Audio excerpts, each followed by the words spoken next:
ایک دوسرے کو عزت دو، برداشت کرو۔ میرے نبی نے فرمایا بہترین مسلمان وہ ہے جو بیوی سے اچھا سلوک کرتا ہو، اور بیوی سے فرمایا میری شریعت میں سجدہ ہوتا تو بیوی سے کہتا خامد کو سجدہ کر۔ بہترین صدقہ اولاد کی تربیت ہے۔ پورا گھر میرے نبی نے نقشہ، ہر ایک کی قیمت بتائی۔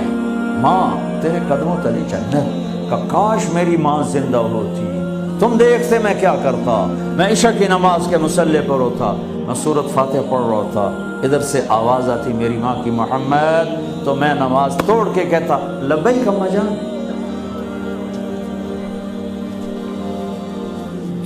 باپ کا تیرے جنت کا دروازہ ہے، باپ تیری جنت کا دروازہ ہے، کھولنا توڑنا نہیں، کھولنا توڑنا نہیں، توڑ دیا تو جنت میں نہ جا سکو گے۔ سب سے بہترین مسلمان جو بیوی سے اچھا سلوک کرے، سب سے بہترین عورت جو اپنے خامند کی منشا کو دیکھے۔ پھر آپ نے ایک عجب بات فرمائی جو معاشرے میں بہت بوجھ بنتا ہے جس کا، ہاں بھائی تمہیں ایسا صدقہ بتاؤں جس سے بڑھ کے کوئی صدقہ نہیں، تمہیں ایسا صدقہ بتاؤں جس سے بڑھ کے کوئی صدقہ نہیں۔ انہوں نے کہا جی کیا؟ کہا الابنۃ المردودہ، جس کی بیٹی کو طلاق ہو گئی یا بیوہ ہو گئی اور گھر واپس آ گئی ماں باپ کے، یا ماں باپ نہیں ہے تو بھائی ہیں، وہ ایک بوجھ بنتی ہے ماں باپ پر بھی، اور بھائی تو ویسے ہی باغی ہو جاتے ہیں۔ میرے نبی نے فرمایا اس بچی پہ خرچ کرنا کائنات کا سب سے افضل صدقہ ہے۔ گھر، ایک گھر کیسے چلتا ہے؟ ہمارے ہاں پنجاب، سندھ، بلوچستان سرحد میں بہنوں کو وراثت میں کوئی حصہ نہیں ملتا، سب بھائی کھا جاتے ہیں۔ میرے نبی نے فرمایا جس کو اللہ نے 2 بہنیں دیں اس نے ان کا حق ادا کیا، شادی کی حق ادا کیا۔ ماں باپ کی وراثت میں سے ہوتا ہے، اگر میں نے کوئی خود کمایا ہے اس میں بہنوں کا حق نہیں، ماں باپ سے اگر 1 روپیہ بھی آیا ہے تقسیم کیا جائے گا۔ جس نے بہنوں کا حق ادا کیا، شادی کی حق ادا کیا، اس پہ جنت واجب ہو گئی۔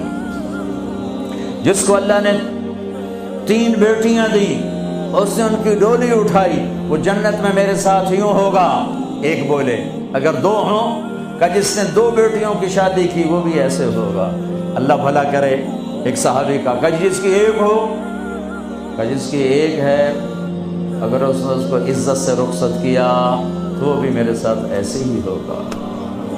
پھر کئی بچیوں کو طلاق پڑی ہے کہ اس کو بیٹا نہیں ہوتا۔ یہاں آنے سے پہلے کا واقعہ، پنڈی سے بچی رو رو برا حال اس کا، میں تو فون سنتا ہی نہیں ہوں ایسے کہ میرا تو کلیجہ پھٹ گیا ہے۔ ہے کہنے لگی کہ سسرال نے کہا تھا بیٹی ہوئی تو طلاق دے دیں۔ میں نے کہا اس میں میرا کیا قصور ہے، اور بیٹی ہی ہوئی اور مجھے طلاق پڑ گئی، اور میں گھر آ گئی 22 سال کی عمر۔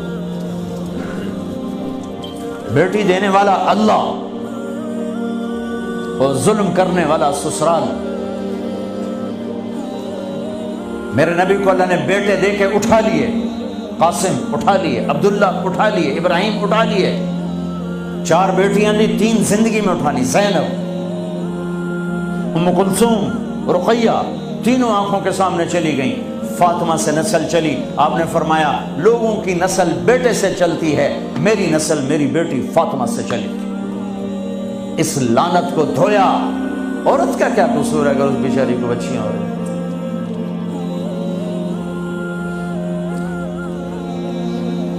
جس نے اپنی بہنوں کو حق ادا کیا، جس نے بیٹیوں کو ڈولے میں بٹھایا، ان کا حق ادا کیا، کہ جنت میں یوں ہو جائے گا۔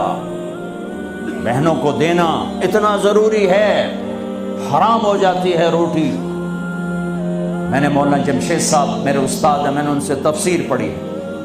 میں ایک دن شہد کی بوتل لے کر گیا، پرانی بات ہے 76-77۔ میں نے کہا حضرت یہ ہدیہ ہے۔ فرمایا کہاں سے لائے ہو؟ کہ میرے اپنے باپ نے۔ فرمایا تیرے باپ نے اپنی بہنوں کو، تیرے باپ نے اپنی بہن یعنی میری پھوپھیوں کو، تیرے باپ نے اپنی بہنوں کو زمین میں سے حصہ دیا تھا؟ یہ سوال کیوں کیا؟ 10 روپے کی شہد کی بوتل تھی اس وقت، کہ اگر دیا تھا تو یہ میں لے لوں گا، اگر نہیں دیا تو پھر یہ حرام ہے، میں نہیں لوں گا، یہ مطلب